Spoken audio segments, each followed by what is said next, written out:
मनोज जरांगे यांची प्रकृती खालावलेली आहे। जरांगेंवर उपचार सुरू आहेत। मनोज जरांगे यांच्या बेमुदत उपोषणाचा आजचा 5वा दिवस आहे। त्यांची प्रकृती जास्तच खालावली आहे। त्यांनी उपचार घ्यायला देखील नकार दिल्यामुळे त्यांच्या नाकातून देखील रक्त आल्याचं समोर येत आहे।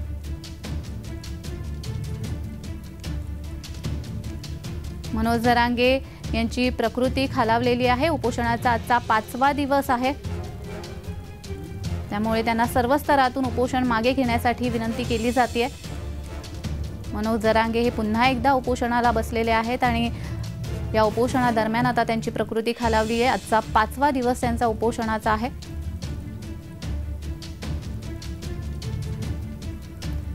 तर या संदर्भात अधिक माहिती देण्यासाठी आमचे प्रतिनिधी विजय चिडे हे आपल्याशी लाईव्ह द्वारा जोडले गेलेले आहेत। विजय, मनोज जरांगे यांची प्रकृती खालावल्याचं समजतं आहे। नाकातून देखील त्यांच्या रक्त येत असल्याचं देखील समोर आलंय, काय सांगाल?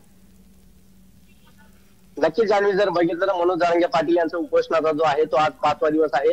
अन्न पाणी देखील त्यांनी आज घेतलेले नाही। मागील 5 दिवसापासून जे आहे ते त्यांनी अन्न त्याग उपोषण या ठिकाणी सुरू आहे। मात्र जर बघितलं मनोज जरांगे पाटील यांची तब्येत जी आहे ती आज अत्यंत खालावली आहे। आज सकाळी जर बघितलं तर मनोज जरांगे पाटील यांच्या नाकावाट रक्त सराव देखील झाला होता।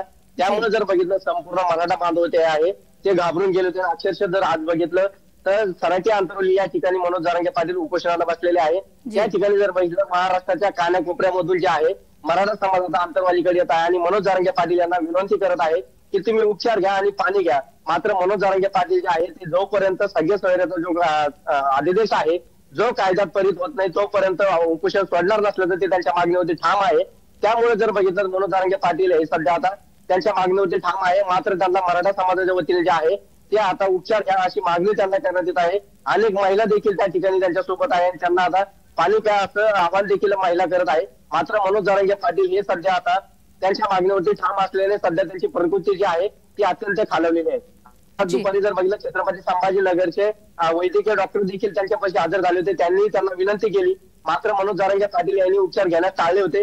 परंतु काही खासगी डॉक्टरांनी जे आहे आणि मराठा समाजाने त्यांना विनंती केली की तुम्ही उपचार घ्या। त्यानंतर मनोज जरांगे पाटील यांनी सलाईन लावून दिली। मात्र त्यानंतर काही वेळातच जे आहे मनोज जरांगे पाटील यांनी ती सलाईन देखील आता तोडून फेकली आहे। त्यामुळे आता मनोज जरांगे पाटील हे आक्रमक झाले आणि त्याचबरोबर जर बघितलं तर संपूर्ण महाराष्ट्रातील मराठा समाज जो आहे तो देखील आक्रमक झालेला आहे। तसेच जर बघितलं तर मनोज जरांगे पाटील यांनी दुपारी पत्रकार परिषद घेऊन ही देखील माहिती दिली आहे, जर मी मेलो तर मला त्या नेत्यांच्या दारात देऊन टाका। धन्यवाद विजय, तुम्ही दिलेल्या या माहितीसाठी।